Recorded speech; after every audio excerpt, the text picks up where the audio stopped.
Muy buenas tardes, queridos idontonautas. Les saluda su amiga Diana Montoya desde la sala de videoconferencias de la Facultad de Odontología de la UNAM. Es un gusto para mí presentarles al maestro Enrique Navarro Bori y a la maestra María Eugenia Vera. Muy buenas tardes. Bienvenidos. Muy buenos días, tardes, tengan el de hoy. Pues nuevamente desde la sala de videoconferencias de la Facultad de Odontología de la UNAM, transmitiendo en vivo directamente en este fabuloso día que tenemos el gran orgullo y el honor de presentar a un gran amigo mío, que es el maestro Enrique Ríos Alay, el cual, bueno, va a tratar algunos temas muy interesantes sobre odontología restauradora, y en un ratito más vamos a platicar de eso. Queremos dar la bienvenida igualmente a todos nuestros amigos y odontonautas y a toda la gente que nos está viendo por Facebook Live. Sí, les damos las gracias por esta nueva oportunidad de tenerlos con nosotros y pues agradecerles nuevamente el favor y confianza de tenerlos en esta ocasión. Esperamos que esta plática pues resuelva muchas de las dudas que ustedes tienen al respecto de odontología restauradora y que cumpla con todas las expectativas y que les deje un poco de lo mucho que nosotros consideramos que va a tener de representatividad este tema. Ojalá y tengamos esta oportunidad de que nos sigan acompañando y el doctor Enrique Ríos pues es una persona muy modesta. Sí, entonces nos dijo que no quería que se hiciera mucho énfasis sobre lo que es su currículum, pero bueno, al decir lo que él es profesor de la Facultad de Odontología, es un profesor titular tiempo completo de la Facultad de Odontología. Él es actualmente el coordinador de la especialidad de Odontología Restauradora Avanzada en la división de estudios de posgrado e investigación de nuestra misma facultad. Es miembro del Consejo Técnico de la Facultad de Odontología y él tiene maestría en prótesis bucal. Asimismo, ha sido formador de una gran cantidad de pues, generaciones de seguros dentistas y de especialistas en el área. Asimismo, pues es representante y ha sido presidente de varias asociaciones gremiales relacionadas todos con la prótesis y prostodoncia. Le damos la bienvenida y te queremos dar las gracias igualmente pues a todo el equipo técnico que hace posible esta transmisión. Le damos la bienvenida igualmente a María Eugenia Vera, quien está aquí con nosotros acompañándonos, que más tarde habrá las preguntas igualmente que compartiendo con nosotros este micrófono, así como a Mario, que está en Facebook Live, y a Miguel, como a Diana y Elías, que están en inteligencia dental. Entonces, les agradecemos mucho su presencia y bueno, ya nos vamos a quitarle más tiempo para que el doctor Enrique Ríos Salay pues nos empiece a ilustrar justamente con pues una conferencia, una plática más bien, sobre lo que es tratamientos restaurativos predecibles. Y esto tendrá mucho que ver y yo les agradecería mucho que fueran apuntando en una libretita que tengan por ahí, en un tiempo que tengan, para que al final puedan hacer las preguntas que sean necesarias y con mucho gusto él las resolverá, y si no hay oportunidad de hacerlas en esta misma ocasión, tendremos oportunidad a través de los diferentes medios y de las diferentes redes poder contestar. Pues bienvenido, Enrique Tocayo, como siempre nos decimos, ¿verdad? Bienvenido nuevamente a tu casa, esta es la tuya, y pues adelante con la plática. Muchas gracias, doctor Navarro, es un placer estar en casa, como tú dices, hablando y compartiendo con ustedes. Doctora Vera, muchísimas gracias. De igual manera, Dianita, Mario, Elías, muchas gracias por hacer posible esta transmisión, y es un privilegio para mí encontrarme desde casa compartiendo con ustedes, y la idea es compartir el día de hoy con ustedes un tema que he denominado yo tratamientos predecibles o tratamientos protésicos restaurativos predecibles, y revisar de una manera muy, muy breve, pero de manera desglosada también, el cómo poder lograr justamente tratamientos predecibles. La idea es que, obviamente, considerarnos que en la odontología hacemos una gran cantidad de tratamientos, independientemente del área o las áreas clínicas que abarquemos. o de nuestro origen desde el punto de vista curricular. Yo tengo la fortuna de estar a cargo de esta especialidad de odontología restauradora avanzada, que más tarde ahondaremos un poco más en ello. Y en esta especialidad se forman a cirujanos dentistas que pretenden ser especialistas en esta área para que lleven a cabo tratamientos clínicos que involucran a 3 diferentes áreas: a la parte restauradora como columna vertebral, y satelitalmente se complementa con la parte de periodoncia, implantología, y de igual manera de endodoncia. De esa manera se llevan a cabo tratamientos sumamente completos, y el día de hoy yo quisiera enfatizar la idea de cómo poder ostentar y lograr el que los tratamientos restaurativos, protésicos que realizamos cumplan con este adjetivo de que sean totalmente predecibles. Hoy en día nos damos cuenta que la bibliografía nos da un aporte, o nos brinda un aporte que es sumamente rico en este sentido. Mundialmente hablando, hay muchísimos autores, muchísimas escuelas y realmente filosofías que se refieren a el cómo poder lograr tratamientos predecibles, y que hay que cumplir con los mínimos requisitos para poder ostentar a lograr que un tratamiento esté fundamentado en las bases mínimas indispensables, y de esta manera podamos lograr el que sean justamente predecibles. Ojo, el hecho de que consideremos que un tratamiento sea predecible no significa el que va a ser eternamente duradero. Hay instituciones como esta que estamos viendo, la Academia del doctor Peter Dawson, y que él, en esta escuela que tiene propiamente de educación continua, tiene un curso propiamente enfocado a el cómo lograr el que la odontología en general, no tan solo la parte protésica, no tan solo la parte restaurativa, sea predecible. Alguna vez el doctor Fernández Pedrero y un servidor tuvimos la fortuna de compartir personalmente con el doctor Peter Dawson, y sabemos de su gran bagaje desde el punto de vista aporte a la ciencia odontológica, y en concreto a la parte de protésica, y específicamente en la parte de la oclusión. Y él hace mucho énfasis en sus diferentes textos y en este curso en especial de qué es lo mínimo a cumplir para poder lograr una odontología predecible.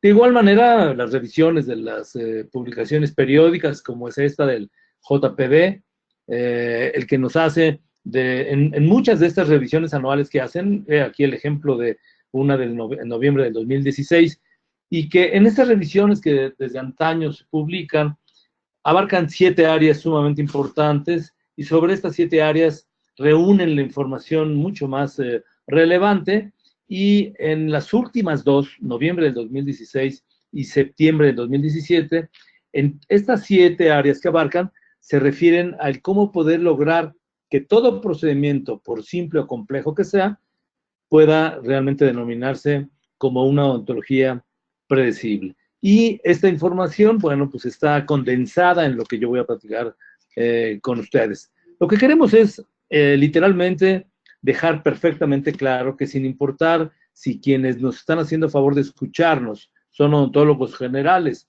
o son especialistas de cualquiera de las áreas de la odontología, pues lo que queremos lograr es el que no se lleve odontología de este tipo. Odontología que en muy frecuentes ocasiones nos ubica en procedimientos clínicos que solamente están ocupando un espacio, que solamente están realmente llevando a cabo un tratamiento paliativo, pero que no se puede considerar de ninguna manera un tratamiento predecible. En que en muchas ocasiones lo que nos hace falta considerar son conceptos mínimos de anatomía dental, en los cuales estamos deformando un diente, y con ello las inherentes e implícitas consecuencias por haber invadido espacios lo mismo biológicos que espacios anatómicos, y obviamente las consecuencias son sencillamente interminables. Otra situación sumamente importante, estoy abarcando esto de una manera general y panorámica, es el que el espacio que nosotros dejamos entre una preparación y una restauración del tipo que sea parcial, total y de cualquier sistema, pues tendría que guardar un espacio uniforme con el específico propósito de que nuestro medio cementante, sea cual sea, tenga también, por supuesto, de igual manera, un grosor uniforme. El hecho de que un medio cementante tenga un grosor uniforme nos va a dar una mayor solidez estructural al sistema restaurativo y por lo tanto está implícita la durabilidad que vamos a tener en ese tratamiento. En muchas ocasiones vemos que estos grosores de cemento son realmente incrementados de manera injustificada y por el momento la restauración queda firme, queda fija, pero obviamente la durabilidad de esa eficacia de la cementación va a ser sumamente breve y esta es una de las muchas razones por las cuales las restauraciones se desalojan y aparte de otras consecuencias, como sería la permeabilidad que existe entre el medio externo y el medio interno. Por otro lado, el que ante situaciones como esta, en la cual nos damos cuenta que hay tratamientos que han invadido la funcionabilidad de este paciente, nos damos cuenta que recientemente colocaron 3 unidades en inferior del lado derecho y el último molar es el único que está ocluyendo. Y en realidad, en muchas frecuentes situaciones clínicas, lo que estamos provocando es, en vez de mejorar, estamos provocando una iatrogenia que viene a alterar todo el aparato estomatognático y sus consecuencias son muy diversificadas, como estamos viendo, un diente ya incisivo que ha tenido extrusión y obviamente una afección periodontal severa y que de esta manera pues no estamos haciendo que el tratamiento sea predecible. Por otro lado, bueno, pues la implantología en las últimas décadas, probablemente en las últimas 4, 5, 7, 8, 10 décadas, pues se ha pronunciado por pretender sustituir dientes de muy diversas formas. Sin embargo, los clínicos que llevamos a cabo procedimientos de este tipo, tendríamos que considerar conceptos y situaciones mínimo indispensables para poder hacerlo. Esta es una paciente de apenas 20 años de edad que en algún momento nos hablaba en la consulta, al inicio de la consulta, de que al quitarse y ponerse el implante le provocaba ardor. Y en algún momento yo personalmente descalifiqué esto y llegué a pensar que me hablaba de algún otro tipo de implante que no fuera de boca. Luego nos dimos cuenta, no estoy mostrando una imagen de un día que se me acaban los guantes, sino estoy hablando de que el paciente se quite y se pone ese implante, lo cual sabemos que desde el punto de vista biológico, desde el punto de vista científico, desde el punto de vista, obviamente, ético, pues esto no debería existir, por muchas razones. Entonces, lo que queremos es evitar el que estos tratamientos, obviamente, se lleven a cabo ante la carencia de todo lo que estamos enumerando y lo que estamos recomendando para poder llevar a cabo tratamientos con un pronóstico muy, muy diferente. Aquí lo que vamos a ver es, en las imágenes, vamos a ver, ustedes ya deben haber identificado en muy pocos segundos algunos tratamientos protésicos que están realizados en estas situaciones y que de manera muy versátil estos tratamientos restaurativos pues obviamente demandan atención por muy diversas razones, en ocasiones solamente por el color, en ocasiones por sus espacios anatómicos, por su función, porque han creado molestia, porque han invadido espacios que no les corresponden, en fin, y lo que vamos a ver es en estos casos cómo poder llegar, sí, definitivamente de una forma general, a realizar tratamientos de una forma muy, muy, muy diferente. Aquí estamos viendo un mosaico en los cuales de pronto vemos un solo diente, de pronto vemos todo el segmento anterior, de pronto vemos tratamientos que han sido muy invasivos o sus alteraciones han sido muy invasivos en términos de lesiones de caries, ¿sí? O bien en segmentos tanto posteriores como anteriores, las alteraciones que se han provocado y que cada uno de estos tratamientos, ustedes van a ver al final sus resultados de cómo quedaron ante las demandas que cada uno de ellos en lo particular han tenido. Y recuerden que cuando hablamos de tratamientos predecibles, no es tan solo el cómo se vea algo, sino estamos pretendiendo cumplir con un enfoque preventivo.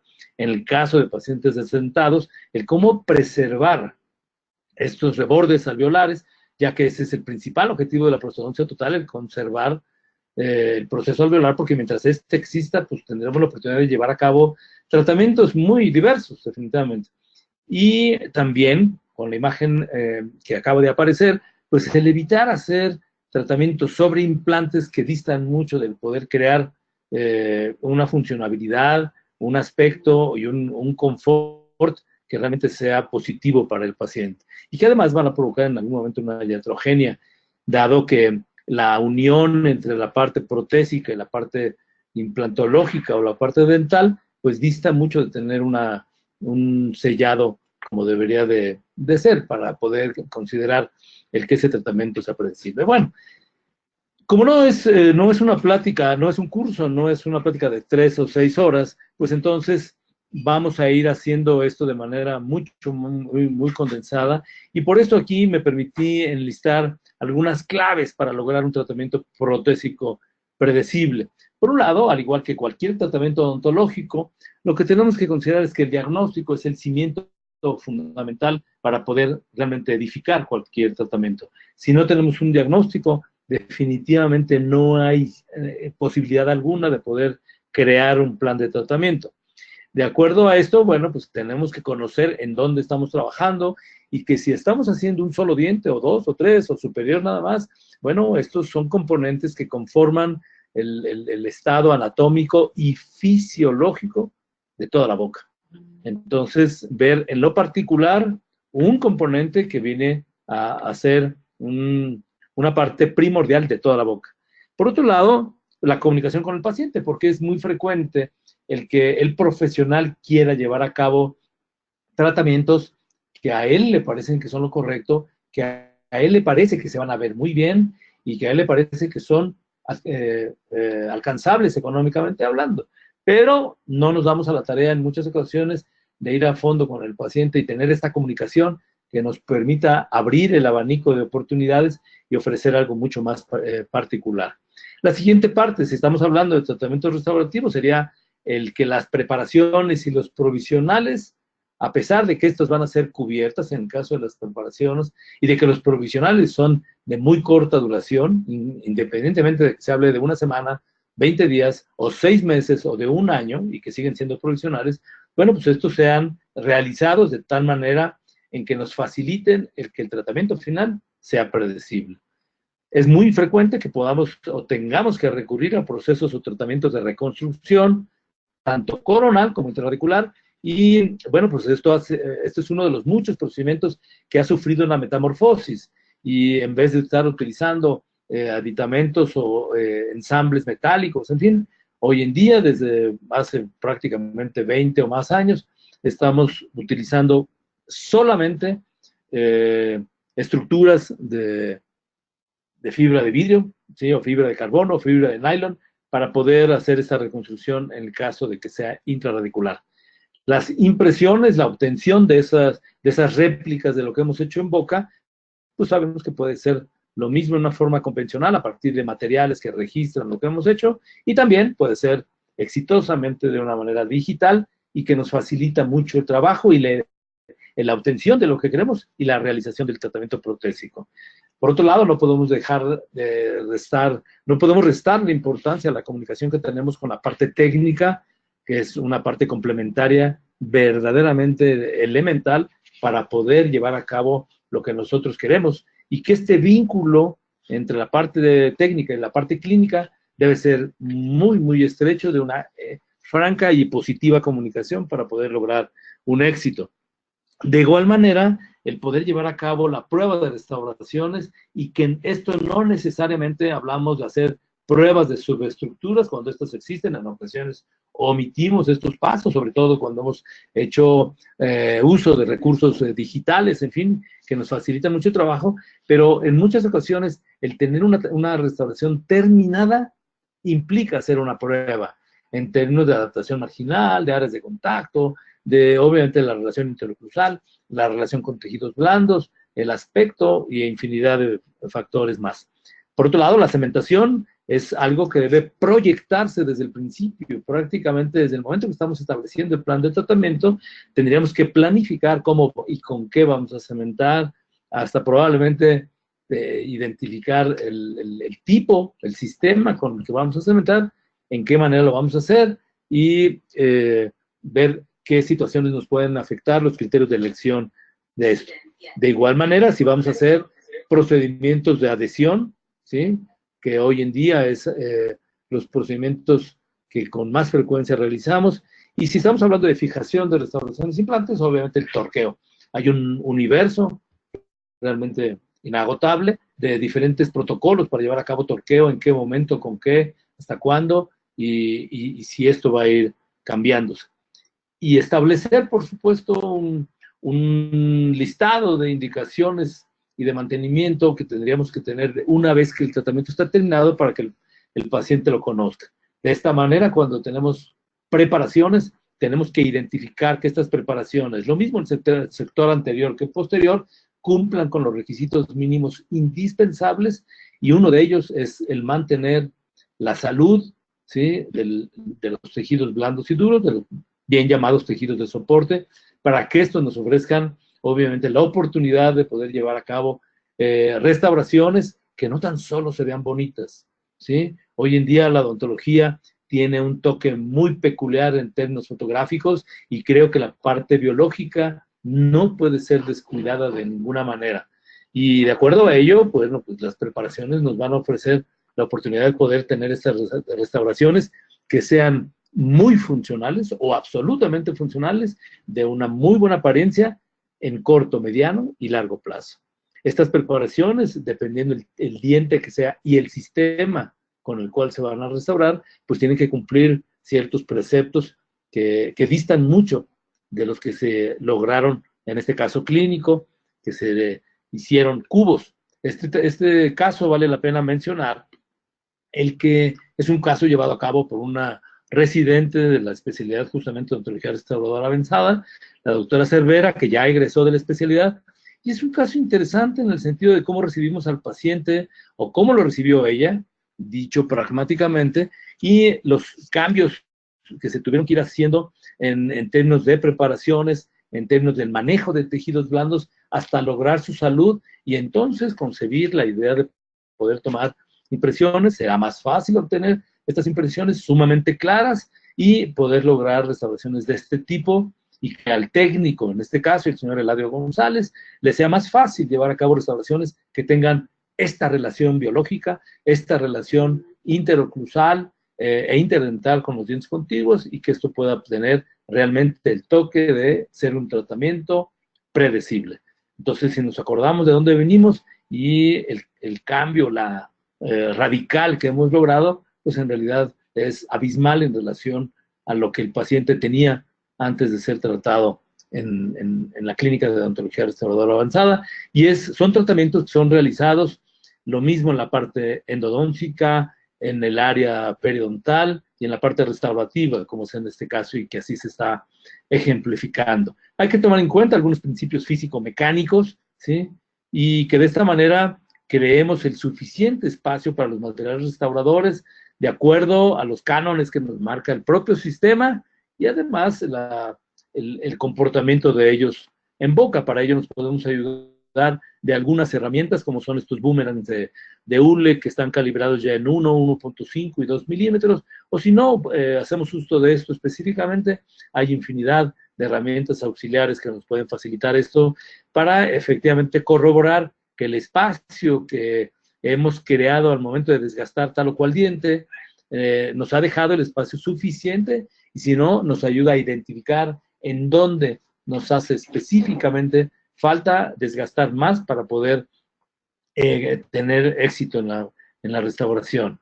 Por otro lado, tener un control entre la unión del diente y la restauración, y que esto sea clínicamente visible, ¿sí?, y que esto también contribuya en la predictibilidad de nuestros tratamientos. Finalmente, si logramos un equilibrio entre función y estética, sin duda nos estamos acercando mucho a lo que sería y denominamos como un tratamiento predecible. En ocasiones tenemos fallas de este tipo, una delaminación de la cerámica, o bien también posiblemente llamada fractura, depende de lo que estamos hablando, y que en ocasiones pensamos que el paciente está comiendo algo que no es comible, como es advertirle que los ostiones se comen sin concha, o bien el que las cervezas se abren con un destapador, o bien infinidad de ejemplos, ¿sí? Me salgo de los ejemplos clásicos de la papaya y del pan Bimbo. Espero que aquí no se paguen multas por hablar de marcas, pero tenemos que identificar las razones claras del por qué suceden estas pérdidas sustanciales del sistema restaurativo, y que esto tuviera que ver, dependiendo del tiempo que tiene la restauración puesta en boca, con un factor de preparación, con un factor de oclusión, con un no control de un hábito parafuncional, como sería el apretamiento y bruxismo, en fin. Mucho de esto va a depender de la manera y forma de preparar, sencillamente con la elección de las fresas y el que éstas nos den una forma de preparación que sea idónea para la profundidad de desgaste que nos exige el sistema restaurativo. Hay parámetros y protocolos ya establecidos dependiendo del tipo de sistema restaurativo que vamos a utilizar, como lo están ustedes viendo ejemplificado en las imágenes. Si es una restauración metálica, si es metalocerámica, cerámica, circonia, y todas las versiones de cerámica. Cuando hablo en forma genérica de ellos, pues obviamente me refiero a lumínica, feldespática, disilicato de litio, en fin, cada uno de ellos tendrá que cumplir con ciertos preceptos mínimo elementales. El crear y seleccionar un tipo de terminación, pues obviamente también resulta como un requisito mínimo indispensable, y cómo dejar los ángulos lineales redondeados o no, dependiendo del sistema restaurativo. Sabemos claramente que en el caso de cerámica, pues tendrán que ser completamente redondeados, porque la cerámica no hace una buena mancuerna cuando hay muchos ángulos. Entonces el tipo y el nivel de la terminación en relación a los tejidos blandos y tejidos duros, pues resulta de la mayor importancia para poder llevar a cabo estos tratamientos. La textura de una preparación también es algo que no debe ser concebido como algo científico para alguien que está solamente llevando a cabo procedimientos de la más alta alcurnia en este sentido. Nos hemos dado cuenta, como lo ejemplifica esta publicación del 2015, que la textura de nuestras preparaciones influyen de manera sustancial en lo que sería el éxito y el pronóstico de las restauraciones. Ante esta situación, nosotros tener restauraciones que tienen una mejor intimidad, no tan solo en el espacio, no tan solo en el volumen que va a tener el medio cementante, sino la intimidad en relación al sistema restaurativo con la textura del sistema, pues obviamente nos va a crear márgenes irregulares, si es que no lo contemplamos, y que nos ofrecen nichos para la adherencia de bacterias. Tenemos aquí valores mínimos indispensables a contemplar, según estos autores, y que nos hablan de que entre 100 y 120 micras será la discrepancia aceptable marginal, y que de acuerdo a ello tengamos también que entre 50 y 100 micras tenemos un valor aceptable de lo que sería la discrepancia marginal.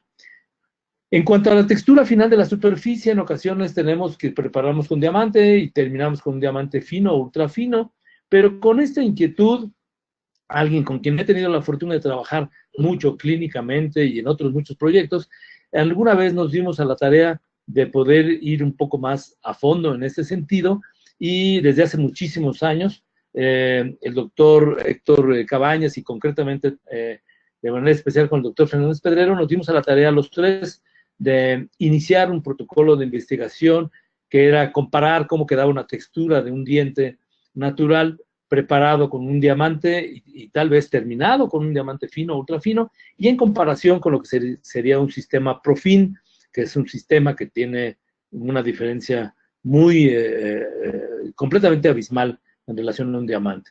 Esto en algún momento lo expusimos en el 12º seminario Ivoclar en el 2007, y hablamos de las diferencias que existían visualizadas a microscopía electrónica de acuerdo a la comparación entre el sistema Profin y el sistema de diamante convencional, y los resultados fueron algo que presumíamos que podría ser lógico, pero que tendríamos que tener las pruebas comparativas entre la visualización a la microscopía electrónica del esmalte fresado con diamante a un aumento de 100x en relación a las terminadas con lo que sería el sistema Profin, que es un sistema que en este caso están ustedes viendo puntas de diferentes granos de diamante de la casa Dentatus para poder hacer el terminado de restauraciones.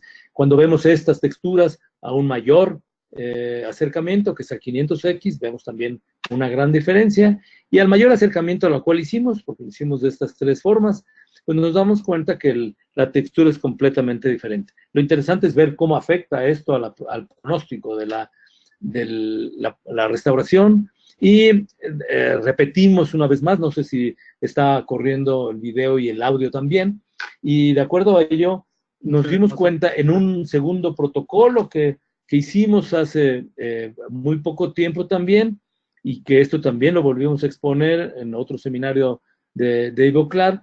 Preparamos dientes en forma para restauraciones parciales y lo mismo para restauraciones parciales. Nos auxiliamos del Instituto de Investigaciones en Materiales de esta máxima casa de estudios, y con esa tecnología que ahí se cuenta, y bueno, nos fue mucho más fácil el hacer esta evaluación del cómo observamos concretamente. Me brinco muchos pasos, pero vean ustedes, la imagen que están observando es una preparación terminada con diamante, obviamente con un gran aumento al máximo del cual evaluamos, y en relación a lo que es un terminado con Profin, bueno, pues la diferencia es realmente significativa. Y esto tiene un peso sustantivo en relación a la biología, por el atrapamiento de bacterias o la colonización que puede haber ahí, lo mismo a la cementación, lo mismo a la adhesión, lo mismo a la solidez estructural del sistema restaurativo, es altamente significativo.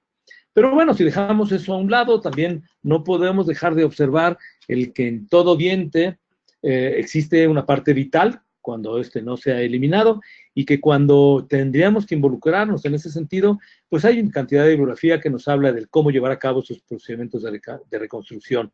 Aquí vemos el ejemplo clínico de un primer molar inferior del lado izquierdo, en el cual después del tratamiento de endodoncia nos percatamos de en qué condiciones está este primer molar. Está con una curación después del tratamiento de endodoncia, y la idea es que observemos de ese primer molar qué cantidad de tejido remanente nos queda. Hemos de eliminar ese material que ha servido como un temporal después del tratamiento de endodoncia para poder cuantificar también el tejido remanente y ver, de acuerdo a este tejido remanente, si es prudente o necesario llevar a cabo una reconstrucción, y si así fuera el caso, cómo reconstruir este diente, considerando que es un primer molar, considerando que su relación oclusal es de tal o cual forma, y que la cantidad de tejido remanente con el cual contamos, pues obviamente también tiene por ahí, como ustedes están observando en la parte mesial, ya antecedentes de tratamientos de restaurativos, de resina, en fin, y esto nos crea una cierta fragilidad o falta de solidez estructural de este tejido remanente. De acuerdo a ello, también obviamente la imagen radiográfica nos permite observar con qué contamos anatómicamente hablando, interradicularmente de este molar, y de acuerdo a ello seleccionar que nuestra forma y sistema restaurativo se va a hacer de tal o cual, con tal o cual seguimiento.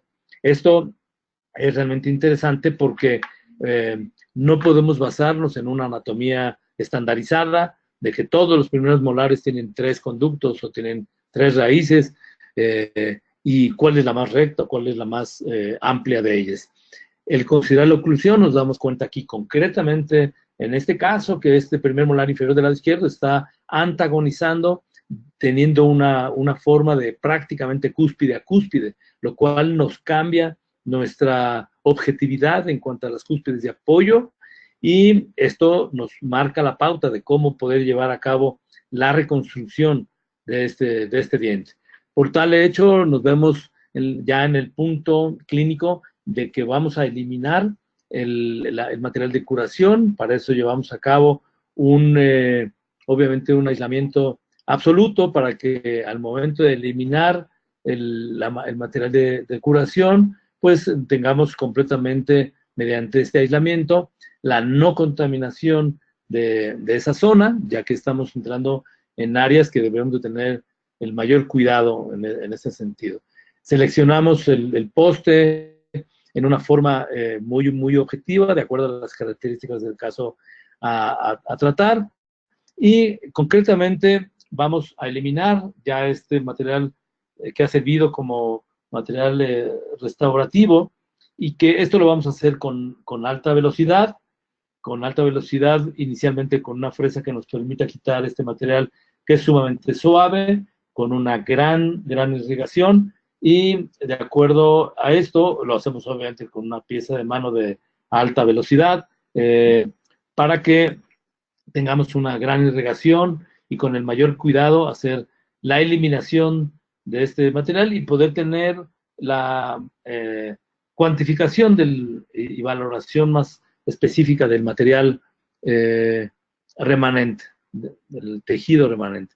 Cambiamos de instrumento rotatorio para poder ir fácilmente mucho más al fondo, y ahora estamos trabajando con un instrumento de diamante, y con este instrumento de diamante podemos eliminar el resto con mayor eficacia del material temporal.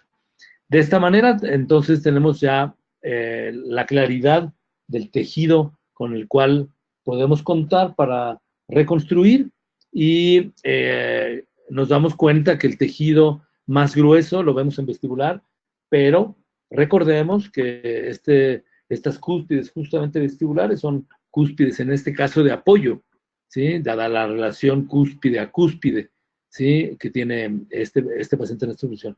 Visualizamos al fondo el inicio de los 3 conductos y seleccionamos un material de reconstrucción de tipo en bloque, que es sumamente versátil, que lo mismo lo hay en una polimerización lenta, en tipo dentina y también en un color blanco, para poder hacer entonces ya la desoturación de parte del conducto y poder penetrar en donde vamos a crear un espacio para alojar el poste intraradicular.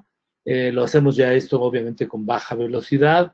Esta baja velocidad va a ser por medio de un instrumento rotatorio del propio sistema de postes, y yo siempre insisto en que no hay que hacer ninguna fuerza, solamente vamos a hacer girar el instrumento en la vieja técnica más ancestral, que es bajo la técnica de mete y saca. Esto es para que el instrumento no se atore en la gutapercha y pudiéramos traernos todo el penacho. Seleccionamos el tipo de poste que vamos a utilizar, en este caso de 1.30 milímetros, lo alojamos momentáneamente en el sitio para que tengamos ahora la evaluación del largo que vamos nosotros a, obviamente, a modificar para que este poste guarde toda proporción de vida en relación al material de reconstrucción. Una vez alojado ahí, lo que hacemos es hacer una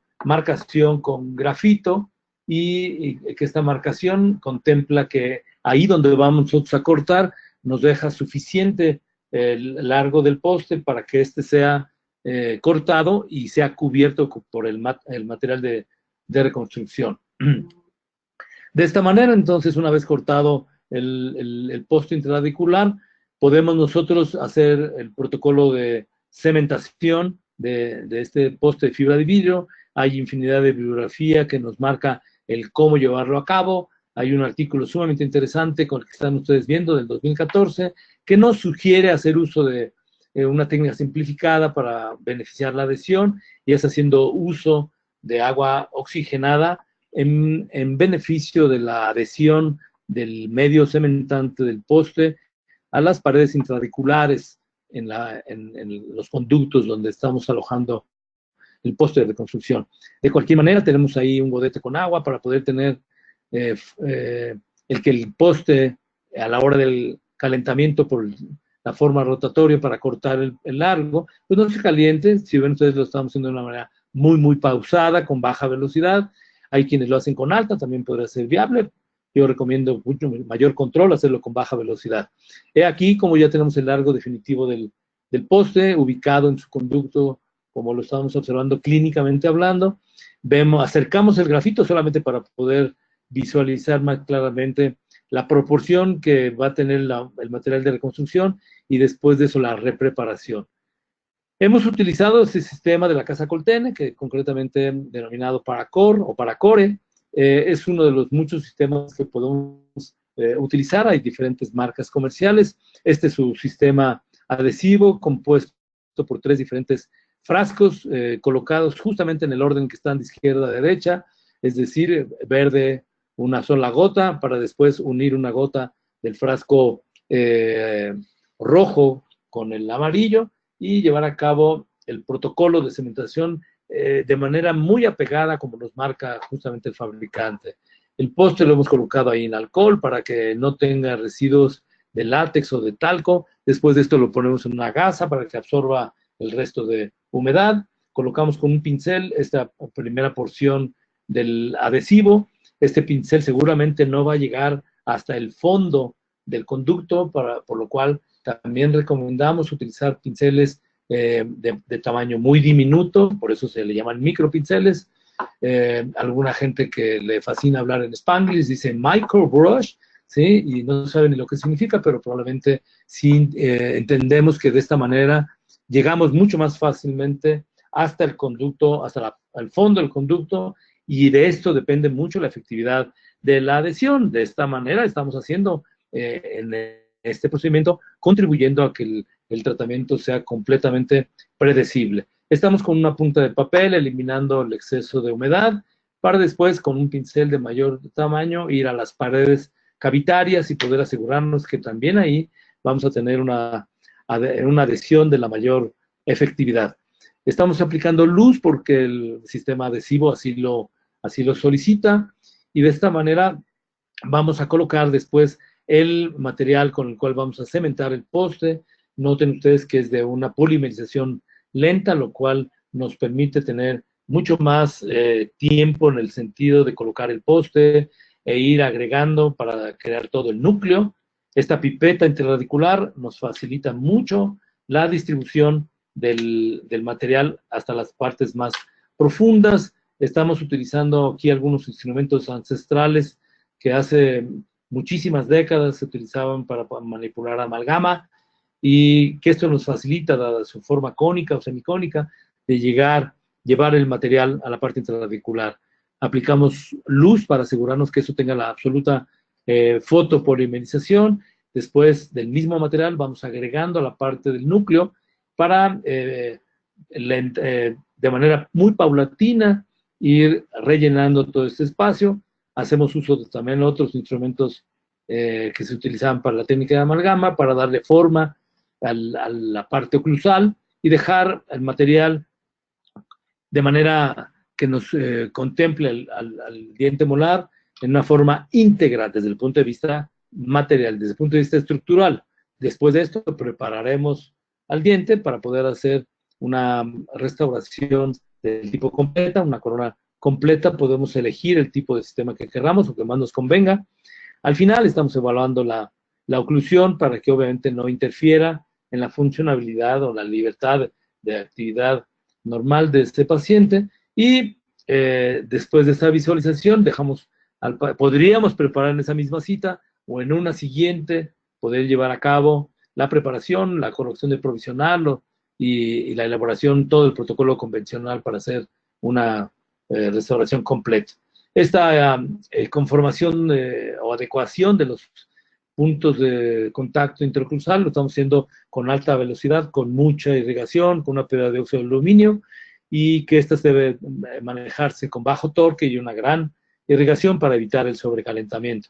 He ahí ya la reconstrucción terminada, y de esa manera sabemos que después, cuando preparemos este diente, nos va a alojar una restauración que se puede considerar totalmente predecible. De esta manera hemos concluido la reconstrucción y nos damos cuenta con que hay mucha bibliografía que nos hace pensar en cómo poder lograr. Este es un artículo que publicamos en 2016 y que hicimos una evaluación de los diferentes, o de 3 diferentes medios cementantes, y llegamos a conclusiones realmente interesantes en cuanto a la efectividad menor o mayor de alguno de ellos.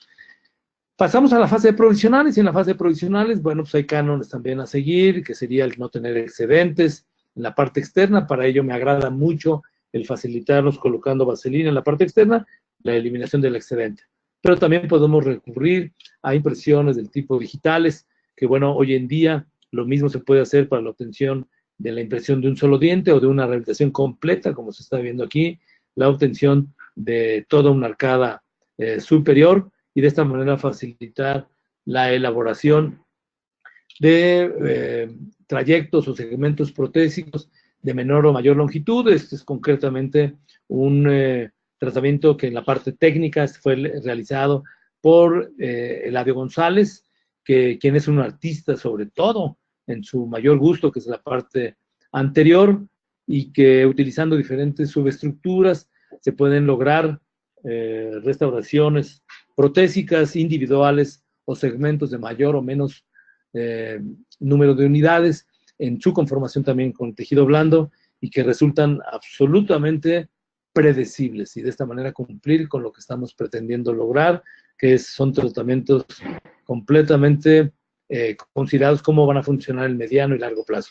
Que de igual manera, cuando hacemos una sola restauración, pues esta restauración se pueda considerar de igual manera por la preparación, por el provisional, por el cuidado con el manejo de tejido blando, totalmente predecible. Estamos llegando ya a la parte final. Si se recuerdan estos procedimientos, yo les dije que iban a ver el final. No puedo detallar demasiado qué se hizo en cada uno de ellos, pero seguramente en el abanico que existe en ellos, también en todo el público que nos está distinguiendo con su audiencia, bueno, pues también pueden ustedes distinguir diferentes cosas en cada uno de estos casos. Lo mismo en el caso, en aquellos que son dentados, parcial o totalmente, cómo estamos viendo cómo se van transformando cada uno de ellos ya con los tratamientos terminados. Lo mismo en la parte posterior que en la parte anterior, sobre dientes, y que ahorita vamos a ver algunos casos también con implantes, y que la idea es que nuestros tratamientos influyan en una parte positiva en la calidad de vida de los pacientes que nos hacen favor de permitirnos o otorgarnos su confianza para poder llevar a cabo el que nosotros tratemos su boca y podamos mejorar efectivamente su calidad de vida. Lo mismo cuando hacemos esto de manera individual o cuando lo hacemos de una forma total, como estamos viendo en nuestros últimos casos, que son rehabilitaciones completas. Pero hablamos también de pacientes que se refieren solamente a 2 dientes, como lo que estamos viendo, y aquí vemos la longevidad o el ejemplo de la longevidad de estos casos. Este caso está realizado en un paciente colega, y que este otro paciente, el cual nos llegó con estos implantes y que pretendíamos mejorar sustantivamente, o este paciente que es totalmente desdentado, lo que queremos es que aunque ya no haya dientes, conservemos ese proceso de la mejor forma. Inicialmente iniciamos tratando al paciente en 1995, hicimos ese tratamiento que estamos observando ahí, y nos damos cuenta cómo al cabo de algunos años, en 2003, esos procesos se conservan con estas dentaduras en la mejor manera posible. Y que una vez más, después de algunos largos años, nos damos de cuenta que en 2014, después del 2003, esos procesos se conservan de la mejor manera posible, y esto se le llama prevención, y a esto se le llaman tratamientos totalmente predecibles. Al igual que estamos viendo en la parte inferior, la relación entre inicial, 2006, quitamos esas restauraciones, repreparamos, hacemos provisionales que mejoren el comportamiento del tejido blando, y ahora tenemos este tipo de restauraciones que después del 2006 tenemos la fortuna de poder verlos 2 años después, y algún tiempo también posterior, que nos hace considerar que estos tratamientos han sido considerados como totalmente predecibles. 3 años después, y nos damos cuenta cómo la mancuerna protésica y periodontal o endodóntica se han cumplido. Aquí nos damos cuenta cómo se ha fracturado este borde incisal, y lo hemos obviamente subsanado de una manera muy peculiar. Este es el tratamiento que nos damos cuenta que el paciente exactamente, el paciente pudimos colocar mediante 4 implantes una forma de retención también no demasiado invasiva para llevar a cabo un procedimiento sobre implantes de esta manera. Quiero concluir haciendo una reflexión de un prócer de la ciencia, de la parte científica y que nos ha legado una gran cantidad de valores. Y él, Albert Einstein, nos dice, el aprendizaje es experiencia. Lo demás es sencillamente información. Sencillamente lo dije para poderle agregar algo a la frase que ahora fuera mía. Ha sido un placer haber compartido con ustedes y no sé si exista alguna intervención por parte de quienes me hicieron favor de invitarme. Estoy en la mejor disposición. Gracias, doctor Enrique Ríos, por esta interesante plática. Lo que pasa es que nos fuimos un poquitín más del tiempo que tenemos. Y vamos a dar paso a que nos empiezan a mandar, Dianita, por favor, para que manden las preguntas de los compañeros de I+D. Por favor, si quieres mandarlo. Y por acá, doctor, recibe saludos del extranjero por parte de Perú y Colombia, desde Oaxaca, San Luis Potosí, Celaya, Acapulco, aquí en nuestro país nos están viendo, le mandan muchas felicitaciones. Hay muchos exalumnos que dicen que recuerdan mucho sus clases, que el oír su voz los enorgulleció mucho y que, bueno, que lo extrañan. Y que se ha pasado el tiempo después de esa foto de 2007. También en quien la tomó. Exactamente. Muy bien, yo creo que hay unas varias preguntas, Diana, si me escuchó por ahí. Fue en búsqueda de un tratamiento predecible. Exactamente. Muy bien, siempre te dicen que hay que estar siempre a la vanguardia, que siempre es un gusto escucharte. Le dan muchas gracias aquí a la Facultad de Odontología por este tipo de pláticas que están dando. Muy interesante el tema. Disculpe, el poste de fibra de vidrio, ¿sí es viable en molares? ¿No puede existir fractura del mismo? No, qué buena pregunta, porque en realidad podría darse esa duda en el sentido de que dada su flexibilidad, pudiera considerarse frágil para la parte posterior. Y en realidad no. Lo que queremos es que el sistema de reconstrucción nos ofrezca un módulo de elasticidad lo más cercano a la dentina. Y por lo tanto, lo mismo se utiliza en un diente anterior que en un canino, que en un primer molar, que inclusive se llegan a utilizar con un gran éxito en pacientes bruxistas. Okay. Doctor, por ahí Miguel Villa nos dice que si el poste de vidrio, de fibra de vidrio es viable en molares, que si no puede existir fractura del mismo por la fuerza de la masticación. No, en realidad no es lo que mencionábamos hace un momento. Tenemos un pronóstico totalmente favorable utilizándolo. Lo mismo en primeros que en segundos molares, que en pacientes jóvenes, que en pacientes de edad avanzada, e inclusive hacía yo el recalque que podría hacerse inclusive en pacientes bruxistas. Okay. Aquí hay una analogía, me parece que es el doctor Antonio Lugo Dimas. ¿Qué prefieres, un auto con la fascia de fibra de vidrio o con una defensa de acero? Y porque me imagino que es una analogía. Y que además deja claro lo que estamos. ¿Sí? Este es, en el caso del alma de acero, pues algo demasiado rígido y que cualquier fuerza repercutida en ella, obviamente va a repercutir de una forma diferente a cuando en un poste de fibra, ahí se repercute y se dispersa de manera diferente. Saludos de San Luis Potosí también. Por ahí de las preguntas que nos dio Dianita de I+D, nos dice Diana Candia Riveros, que por qué no haber escogido una Endocrown si tiene remanente suficiente. Endocrown es un sistema que renombrados autores como Pascal Magnet y algunos otros muchos lo han propuesto y puede ser una opción. Lo que yo hablé es en una forma genérica, de una forma de reducción, y no abarqué absolutamente todas. Sin duda, sí puede ser una muy buena opción. Perfecto. Un fraternal abrazo desde Jalapa. El poste de fibra de vidrio no es para sector anteriores, más que nada por estética. Qué bueno que están haciendo esas preguntas, y creo que la plática debió haber sido sobre la reconstrucción clavicular. Sí, bueno. Porque, hay mucho sobre eso, y créanme, no es una creencia personal, ni tampoco institucional, que por supuesto lo es, pero es una filosofía que ha cundido mundialmente.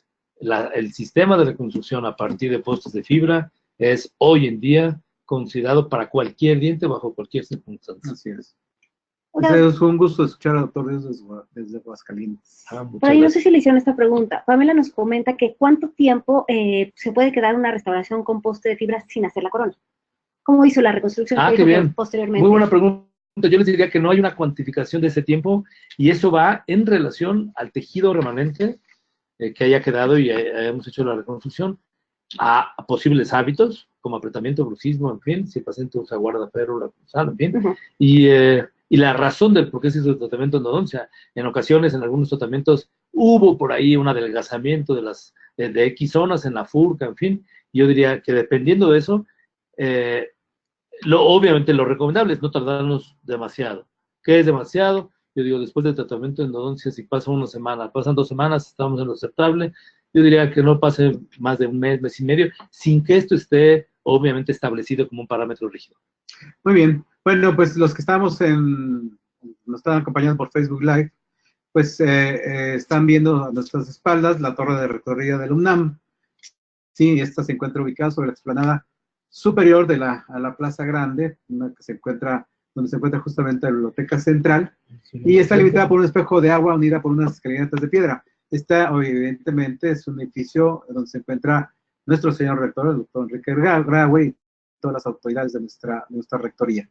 Sí, en el nivel del salón del Consejo Universitario existe una pintura mural de David Alfredo Siqueiros, y en las terrazas laterales dejan ver algunas columnas sustentantes. Hay muchísima información sobre esta, ya no nos da mucho tiempo, pero pues para nosotros es un placer el que haya aceptado muchísimo el doctor Ríos estar con nosotros. Y una de las intenciones precisamente de que él estuviera con nosotros el día de hoy era precisamente porque el próximo domingo vamos a abrir un nuevo congreso, el 30º aniversario del Congreso de Posgrado. Y bueno, pues esto es de lo que él presentó. Hay muchos de los trabajos que los alumnos de la especialidad de odontología restauradora avanzada realizan. Y yo creo que la invitación fue justamente girada para el doctor, para que justamente presente pues algo de lo mucho que se hace en este tipo de especialidades, no nada más en odontología restauradora, sino en todas las especialidades, y que se van a demostrar justamente a partir del próximo domingo en la ciudad de Cancún, en el puerto de Cancún, Quintana Roo, y a los cuales los invitamos, ojalá tengan la oportunidad de acompañarnos. Es un evento que dura prácticamente del 27 al 31 de mayo, y en el cual se presentan más de 350 carteles entre trabajos de investigación y trabajos clínicos, y más de 300 ponencias orales, entre los cuales se diferencian, pues, básicamente más de 35 escuelas que nos acompañan en esta ocasión, y evidentemente, pues, es una muestra muy, muy interesante, muy importante de lo que realmente la Facultad de Odontología abre para todas las universidades. Entonces, pues, le queremos dar muchas gracias al doctor Ríos por esta presentación. Ya no nos da mucho tiempo de continuar, queríamos platicar más sobre la especialidad, pero el tiempo se nos ha agotado. Igualmente queríamos hablar sobre algún spot informativo, pero el tiempo se nos ha acabado, ya se nos agotó, ya se lo comió todo el doctor Ríos. Entonces, ya nos da mucho tiempo. Les agradecemos muchísimo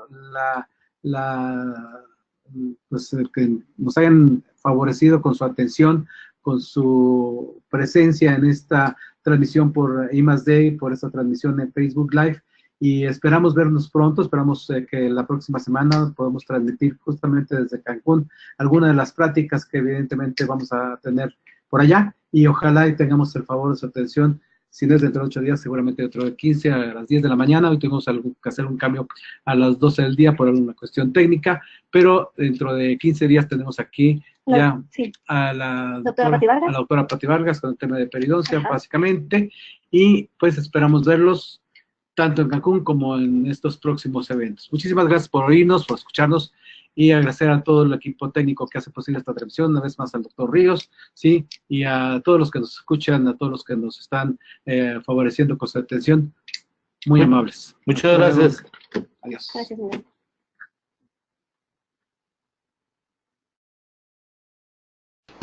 Muchísimas gracias, doctor Enrique Ríos. Muchísimas gracias, doctor Navarro, doctora Maru Vera, por esta interesante información que nos compartieron el día de hoy. Les recordamos, queridos idontonautas, que con su conexión en la plataforma se acredita directamente su CADI y se verá reflejado en máximo 48 horas. Y a quienes nos hacen favor de acompañarnos vía Facebook o YouTube, les pedimos por favor ingresar a www.inteligenciadental.com/CADI. Su constancia del día de hoy podrán acreditarla con el número 688.